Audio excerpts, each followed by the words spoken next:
Hi, welcome to Coffee with Cassie. I have Dan Robles here, Crime Prevention Officer, to speak with us about personal safety.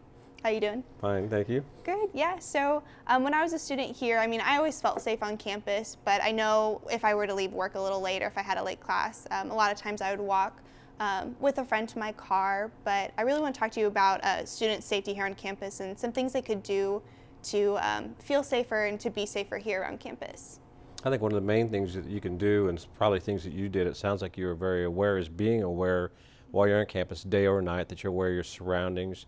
You know to use like a buddy type system. You get a hold of another student, male or female, it doesn't matter because two are better than one. Right. And you have them go with you when you move about campus. If it's night or day, it's always good to have another person with you, but especially at night when you're walking on campus. Maybe you parked your car far away, there wasn't a close parking space for you. It was light when you parked, but now it's dark. Right. And you want an extra person just to kind of assist you, give you a ride to your car, walk you to your car, and that's a good thing because we find that the bad guy is less apt to bother a person who's with other people in a crowd than they are just a person by themselves who maybe is on their cell phone, fumbling with their keys, holding a purse, their hands are full with a book bag. Those types of things.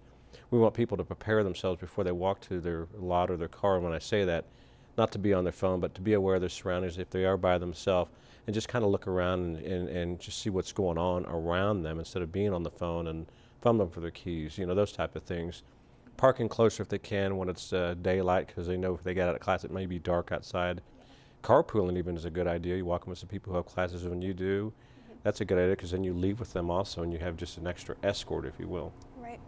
Yeah. If they aren't able to have that friend walk with them to the car, is there anything Johnson County does that provides someone to walk students to their car or anything like that? Yeah, what we do is we offer a police escort, and it's 24 hours a day, and we promote that with signage that we have on campus. And what it is 24 hours a day, 7 days a week, you can call our police dispatcher, and we're always here, and we'll go ahead and give you an escort to them wherever you're at. So if you say you're in a library, 3rd floor, and you want somebody to come to your room, right, and it's late at night or it's even early in the morning, regardless of when it is, that somebody will come to your location, an officer, and walk you to your car. So it's really nice. And if you need a ride, like you parked way out in the sports lot or you're in the train lot, we can give you a ride in the car to that location. So it's a nice thing. And then another nice thing is, say you come to your car and you think, oh darn, I left my dome light on, or your battery, your car doesn't start, we'll go ahead and jump start your cars for you as well. So there's a lot of services we offer to help you guys out. Yeah, absolutely. In case there is, something that comes up, what would be the best way to contact one of you if there was an emergency? One of the best things you want to do if you're in a situation, you want to try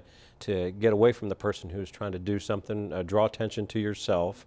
And if you are able to do those things and get to a location, we do have on our campus, there are these emergency phones. Right. And a lot of them are like these posts, and they almost look like a short light post, if you will. There's a light on top of it. Mm-hmm. Go up to that post, you push a button on it, and there's a red button you push. It's touch sensitive. And the police dispatcher will come online there, they ask you what your emergency is, and then you just go ahead and tell them what it is. And what's nice about that too, say you push the button but you can't talk or you don't know where you're at, it lets our dispatcher know that you are at a certain location. There's a number on that pole that lets our dispatcher know that person is in the train lot, they're behind the police academy, wherever they're at. It lets them know that, and then we dispatch an officer to your location. So if I'm walking around campus and I see something that's a little unsettling to me, can I talk to someone about that? Can I report that? There's a couple of things you can do, and depending on, I guess, on what it is you're seeing, what the urgency is, immediacy of needing assistance. It could be you see maybe a couple of people fighting, a couple of students arguing, something doesn't seem right. Could even be inappropriate touching, just whatever you see that doesn't seem right or is not right. You can call the campus police at 469-2500. You get a hold of our police dispatcher.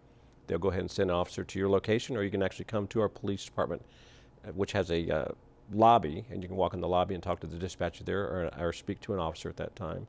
You also can go to our Cops Watch, and it's basically if you see something, say something, and that's what the Cops Watch is about. And that can be also part of our No Now campaign. No, and then N-O, and then Now N-O-W. And what it is it's about letting us know that you have knowledge of something. If something is going on, to be in the know, to tell somebody if you know something, hear something, see something, whatever it is. You see something on your computer, something going out in an email, something that comes up on a Twitter or tweet, all those different types of communication devices. If there's something that's happening, you can let us know by calling the campus police, going to the Cops Watch. All these are great services to make contact with the college and get the appropriate person to help you out or help somebody else who's in need. Right.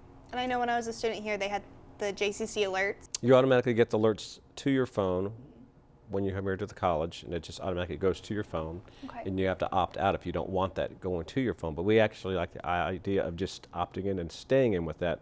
So if you're on campus, an alert does go out, you could be in the parking lot, it could be on your way in, it could be in a classroom, you'd get that on your phone. And it just tells you what is going on. And what's nice about that is it's real world. It tells you that there may be a violent intruder on campus. Maybe there's a storm coming in, the weather's getting bad, those types of things. The college is closed. Those are all good things to have on your phone so to keep you aware of what's going on campus in case of an emergency. Right. And if they have any questions about those, can they come? They can come to our police department lobby, Okay. and they can talk to our preparedness manager. They can even send her an email. She is open to all that. Her mail is out there, so you can contact her and get in there and get on the phone, your phone system on there. And the police department is in the Carlson Center, room 115, and we have a lobby there. So you just walk on in. It's a glass enclosed lobby. On the first floor, you can walk in there and talk to an officer, talk to the emergency preparedness manager. We make it really simple. We are a community-oriented police department, and with that being said, we want to be very approachable to the students, and I think we're improving on that. Our chief wanted us to do that and to stresses that, to get out there. So you'll see more of our officers moving about on foot, patrolling a lot, talking to students, faculty, and staff, because that's the type of police department we want to be, where people can feel like they can approach us and talk to us and say, hey, I need something. And it doesn't always have to be an emergency. It could just be directions on how to get somewhere. Could be a car that's jump-started, or they just need some help or some type of assistance. Yeah, absolutely. Well, thank you so much for being with us You're today, welcome. Officer Robles. You're welcome. All right, that's all for today, but you can go to Cassie Coffee Menu for more interviews with faculty and staff. See you next time.